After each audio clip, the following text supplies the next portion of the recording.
ప్రజలకి వెన్నుపోటు పడటం ఈయనకి వెన్నతో పెట్టిన విద్య. మాకైతే ఇంకా బాధాకరం.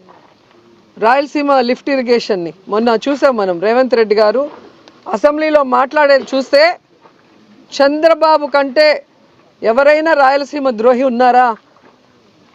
నువ్వు పుట్టింది రాయలసీమలో, పెరిగింది రాయలసీమలో, ఈరోజు నువ్వు సీఎంగా ఉన్నావు అంటే ఆ రాయలసీమ ప్రజల ఆశీస్సులతో.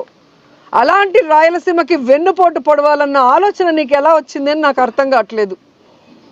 ఆ రోజేమో రాష్ట్ర విభజనకి సంతకం చేసావు, ఆంధ్రప్రదేశ్ని సర్వనాశనం చేసావు. ఈరోజు రాయలసీమ లిఫ్ట్ ఇరిగేషన్ పని చేయకుండా ఆపేసి రాయలసీమకు అన్యాయం చేస్తున్నావు. రాయలసీమ ఏం తప్పు చేసింది? మీకేం అన్యాయం చేసింది? ఈరోజు రాయలసీమ కరువు శాశ్వతంగా పరిష్కరించాలన్న ఒక గొప్ప ఉద్దేశంతో జగన్మోహన్ రెడ్డి గారు ఈ రాయలసీమ లిఫ్ట్ ఇరిగేషన్ తీసుకొచ్చారు, తొంగిటించారు. నేను రాయలసీమలో పుట్టాను, రాయలసీమ అంటే నాకు ఇష్టమని ఇంకొకటి చెప్తాడు పవన్ కళ్యాణ్, డిప్యూటీ సీఎం. మరి ఎక్కడికి వెళ్ళావు పవన్ కళ్యాణ్? ఈరోజు రాయలసీమకు అన్యాయం జరుగుతుంటే,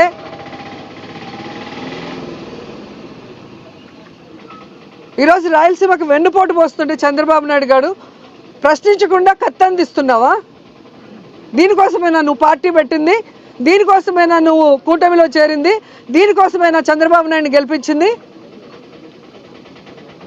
ఇంకా 15 సంవత్సరాలు చంద్రబాబు నాయుడు ముఖ్యమంత్రి చేయడానికి పనిచేస్తూనే ఉంటారు. దేనికి?